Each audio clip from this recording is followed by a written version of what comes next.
I don't know what happened, y'all. But the live just cut off. So I was really just saying that, you know, letting these two gentlemen talk and be, you know, a part of this flow together gives guest B like a huge insight on what's to come for him in the next 2 years. You know, will the Department of Corrections be fair in the fact that of everything he's done to rehabilitate himself? If they weren't fair to this gentleman who served 7 years, done everything that's asked of him, not getting in trouble. What level are you on, guest A? 4. Okay, so you know, not doing anything to get in trouble, staying out the way, but yet still being denied. Will he, you know, be treated the same way? And what is fair about that? And I want your guys, your input, guest, because it's, you know, it's something that's serious. What is the point of California, you know, coming out with all these reform tactics if behind the scenes they bullshitting? Because that's some bullshit. You shouldn't tell them a person that they're being denied parole for lack of insight, but then don't give them insight on what they need to do to fix it. Right. Do you have anything to say? Guess well, I'm B. gonna do everything I can. Go ahead. Well, I'm gonna do everything I can to represent myself better the next time in their eyes, and hopefully next time I succeed. Also, you know, don't take blame in it, because I feel like that is something that, you know, with giving you a reason like that, it kind of is just so open, you know? So I feel like, you know, don't push blame on yourself to say that, you know, of course, try to do, you know, better, always grow, but don't blame yourself for the reason that you were denied, because it does sound like you're doing what you're supposed to be doing by staying out of trouble, you know what I mean? And by pushing forward, you're rehabilitating yourself. You're signing up for these programs, you're completing these programs. So just keep doing that, and know that there's people out here that are fighting and paying attention for situations like this. Guess B. Yeah. Yeah, I'll just have to reevaluate things and try to keep my faith. I'm going to play on this, because as you continue to say how much time this man has cleaned, keep in mind that's around the same amount of time I have in prison in totality. So, and I've had multiple infractions leading up to the last couple of years where I've just recently become clean. And here it is, I got to appear before the same people, because I believe, correct me if I'm wrong, number 8, the same people that denied you are the same people that are going to evaluate my case. I don't know if the board rotates, or if the people that you've seen all 10 times, were they the same people all 10 times? No, I see some moms different every time. Okay, so right. When you go to board, it rotates to different members pretty much. Yes, it rotates. So there's a lot of people that contributed to that injustice that's still incarcerated. And it confuses me why you're still on the level 4 yard and you have all this clean time, because there's criteria that get you reduced, you know, custody reduced to different yards. Level 3, even a 270 design. I don't know why you're still on the level 4 180 after all this clean time. A lot of this stuff just is crazy to me, and I have to maintain my faith. So like I said, after this interview, I will be praying for strength and faith to continue going in the same positive direction I'm going in. And when it's my time to sit in front of these people, I'm gonna look at the definition of insight, and I'm gonna have it like the back of my hand, and I'm gonna try my best to come on. Right. I just want, you know, both of you to know that it's very important, you know, to get messages out here like this, because people don't generally get the from the inside out view. And, you know, sharing your stories, letting people know what's happening, you know, not just with your particular case, but just exactly how the CDCR board works. It's just really important to open up people's eyes to the fact that the fight that we have, if you are a supporter of reform, if you not, ask questions. This is the prime time. If you hear, ask questions. I'm answering questions. it's just not an easy fight. And I feel like California on the outside on the news, you know, for the news is being put out there as if the reform is great, it's huge. And the little bit that's happening is great. I'm not saying that it's not. But what I'm saying is if behind the scenes they are not participating, then what happens on the news out here does not fucking matter.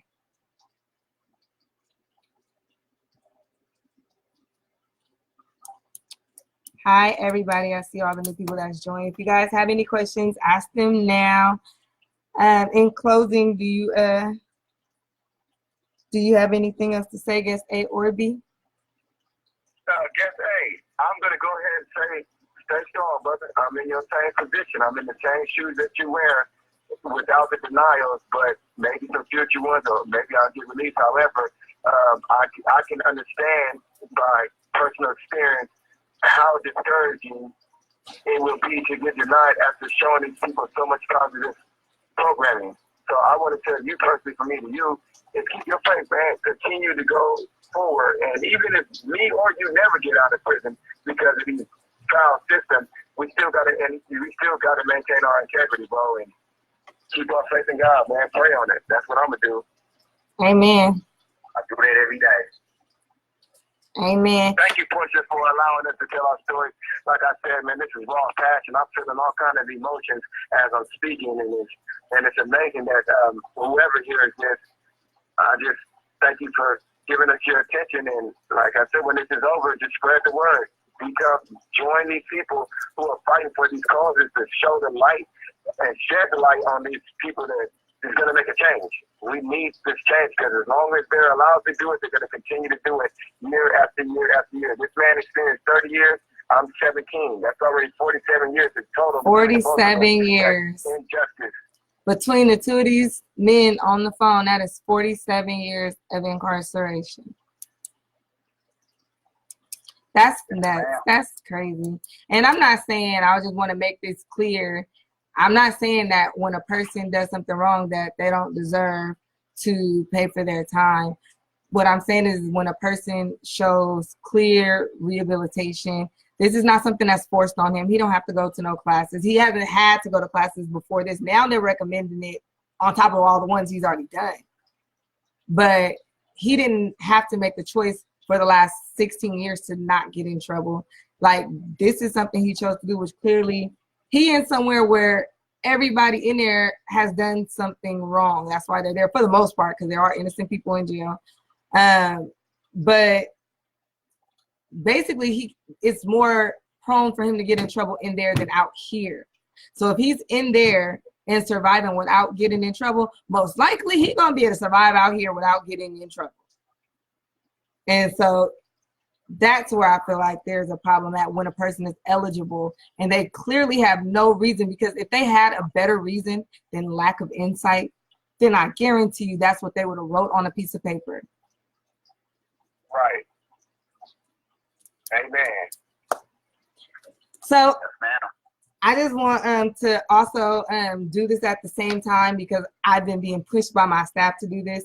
This is what we do at FromTheInsideOut.com. So of course we go into prisons and we teach curriculum. We teach rehabilitative curriculum that gets time off of the incarcerated community's sentences.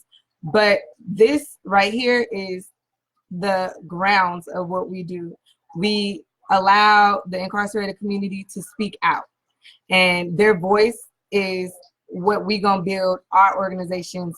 Like, that's our ground up. Okay, if you have any family that's incarcerated that want to get their story out, that wants to share, tap in. Okay, inbox me, inbox Isaiah Robson. He's always on my page. Go to the Prison from the Inside Out Inc. Facebook, join the group, send me an email, tap into the YouTube. Just make sure you tap in and, you know, jump onto something that's helpful, because they deserve to have a voice too, especially because half the time what's going on in there is not fucking right. All right, y'all want to say bye? All right, thank you for everybody for listening. Get involved. Get involved. Thank you, everyone. Go ahead. Bye, everyone. Thank you for getting involved. And everyone has a story. Just listen, and y'all let you be the judge of what's going on up in here. Y'all have a good night. Be safe. Thank you guys both for sharing. We will tap in. If y'all have any questions, y'all can inbox me. But remember, go check out the website from-theinside-out.com. And if y'all have any family that wants to participate, make sure to reach out. Very important for me to be able to help people get their message out and for just the world to be aware. All right, y'all.